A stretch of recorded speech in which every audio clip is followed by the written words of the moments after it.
You know, I never was going to talk about the whole animation of terribleness that is of the One Punch Man's current season, but ultimately, I was really kind of wondering, like, why? Why is this season so terrible? And honestly, I did not know. Keep in mind, I don't really watch One Punch Man like that. I haven't really watched anything of One Punch Man since season 1, so I don't know what the hell is actually going on in the story or anything. I am not a One Punch Man fan, to be honest. All I know is Tatsumaki about fine the shit, and that's all I need to know. But when it comes down to it though, I was really looking around and seeing what people were saying about it, trying to figure out anything for this video, and essentially, people kept bringing up Bandai Namco as a thing, and just talking about how terrible they are as a company, which, I mean, when you really think about it, it's not that giant of a surprise. Now, granted, I had limited knowledge of what Bandai actually do as a whole. I thought they were just a gaming people, and that's just how it was, right? That's literally how I thought it was. I knew that they did Tekken, and I knew that they had hands in helping of, like, Super Smash Bros. Ultimate. That's really all I knew. But I didn't realize how much of a deep grasp they have in the anime industry, just in general, which is kinda crazy the more I look into them. I guess to kind of make a comparison, it's like if you took Gainax and essentially you made them as profitable as they possibly could be, except you basically got rid of all of the crazy weird stuff that the management decided to do and the waste of money that they have. That is basically what Bandai Namco is. They're just a very more smarter version of Gainax, if I'm gonna be honest. But going back to it though, I didn't realize how much of the anime industry they had a hold on it, but now that I think about it, it kind of makes a lot of sense. Like, literally, this One Punch Man's, season has been just straight up buns. Like, certain animation errors been happening. There has been just straight up PNGs moving around that makes Queen Bee's animation look actually like a top tier style of animation. It makes Kamikatsu look like people need to give it a damn apology when it came down to just Roy riding that damn machine, honestly. It feels like that has more quality and more animation than anything else. Remember when people were talking shit about that scene? Remember when people were talking shit about that scene? Understandably, but also that was the studio just having fun. One Punch Man studio is not having fun right now. They're suffering. They're dying out there.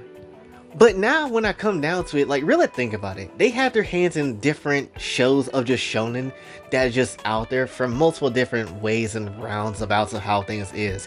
It makes me realize now that the IPs that gets involved with different games and that Bandai Namco is a part of, it really showcases how terrible these games can really be and who's really like pulling the strings of why these games ain't hitting as hard, why people complain about anime games so damn hard when it comes down to it, right? Because obviously if you look back in the past of games like the Black Clover game, you had like, any sort of like, I want to say Sword Art Online.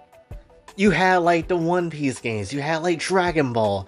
9 times out of 10 when it comes down to it, if it's a certain IP or whoever gets control over the IP during the production of the game or whatever, 9 times out of 10 it's not going to be a good product, right? That's literally how it is. They screwed over things of a massive magnitude with many different anime games that are just existing, and they're the main people that makes them. Now obviously you do have Spike Chunsoft that will get an anime game every blue moon that will come through in some shape and form, and they have varying levels of success and bad choices, honestly. Jump Force, Sparking Zero, but ultimately outside of certain IPs, they're usually okay. Spike Chunsoft is usually fine, and so I can only speak from a Kodaka standpoint with like Danganronpa and Raincoat and like all the other stuff that they have over there.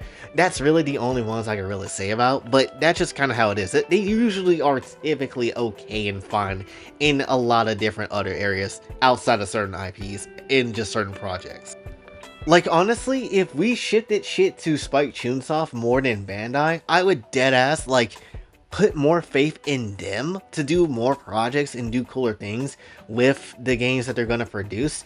5 times more than I would ever really care to a point where Bandai would get in some type of control of it, right? Now, granted, that's not to say that all the games that Bandai has created is just terrible in its ass. The Naruto Ninja Storm games, they're absolutely great. They're fun, right? The only problem with Ninja Storm is that they keep using the same damn formula. They don't really change up anything. They just stick with what works and then try to print money off of that shit. That's why, you know, they just kind of are the way they are when it comes down to it. That's why Connections existed. That's why they kept going with all the other stuff, other Ninja Storm stuff. Great animation, and that's also because CyberConnect is also always going to be throwing down some really good animation. Never have to worry about CyberConnect.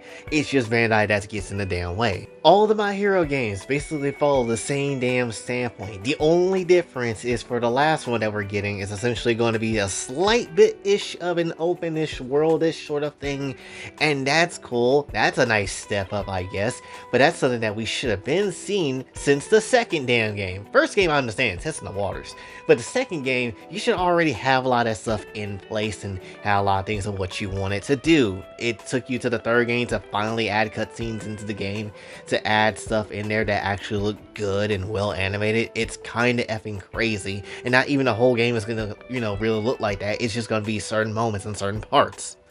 And it's the same gameplay basically for the third damn game. It's so terrible. It's like when they get a hand into what they want to do, the style of that game, they just print the same shit and then just hopefully try to change it up every now and again just to see if the waters can be a bit more cleaner on the other side and whatever. And that's just ultimately how it is. But you get the dang point. Bandai has always been a bad company in terms of the quality of their games and really the quality of everything that they do. They can't even get Tekken right at times, and people would be flipping off and getting mad about Tekken half the damn time with what they decide to do with it, how they kind of progress through its future and stuff like that. And Tekken is like their big flagship game that they are known for to have, right? Outside like Pac-Man, but no one really gives two shits about Pac-Man. And it's honestly sad they don't really care about like what they're actually putting out, but this is again kind of like what Harada was saying, you know, like some time ago, talking about how a lot of the industry, when it comes to, at least in the gaming industry, but most likely all across the board, is that now instead of people that actually care about anime, actually care about games, actually care about the things that they're in, they actually have like pencil pushers. They have people that are just for the business, that's here to count money, and that's literally it.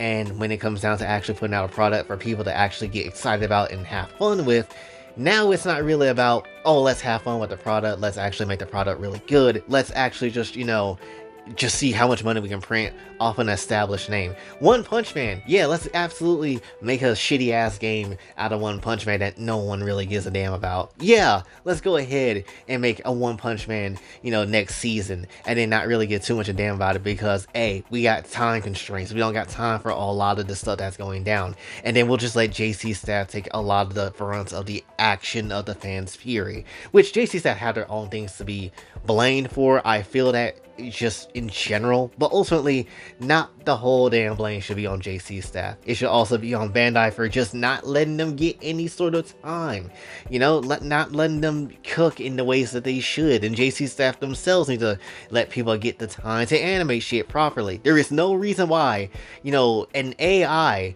of some scenes in One Punch Man look like 1,000 times better than what actually is done by human hands. That is just weird as hell to me. And again, this is not a Gainax situation. They're not strapping for cash. They're not necessarily, you know, in a position where they lack money. Bandai is a hella big company with hella big ties with a lot of different games and anime and stuff like that. And ultimately, you mean to tell me that they can't really, like, make shit work out right? They only do it for certain games and then don't make everything else look good. They just say like, alright, an anime wants a game, sure, we'll drop a shitty ass game. People are gonna buy it just because of the name alone. And that's how it is. That's why I haven't really been a fan of any of the anime games that came out in the recent years of time. I haven't really cared to go get any new anime game when it comes down to it, because they're all gonna be trash. They're all gonna be trash in some shape and form. The My Hero game looks mildly interesting, but that's literally about it. I'm not really gonna be like, oh yeah, I gotta save money and wait for that. You know, like that's just not how it is for me. The only game that I feel like waiting for and would want to put some money up for would be like the Danganronpa 2x2 game or 2x2. That's literally it, and that's by Spike. So that's just how it is, right? Other companies that are going through absolute hell with their whole production line of games, like Square Enix, is going through it right now. But I'm very much excited for the next Kingdom Hearts game that might come out.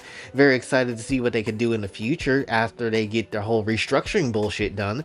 Like, there is things about Bandai that absolutely needs to be changed up, but they just will not change it because, hey, if it ain't broke, don't fix it, I suppose.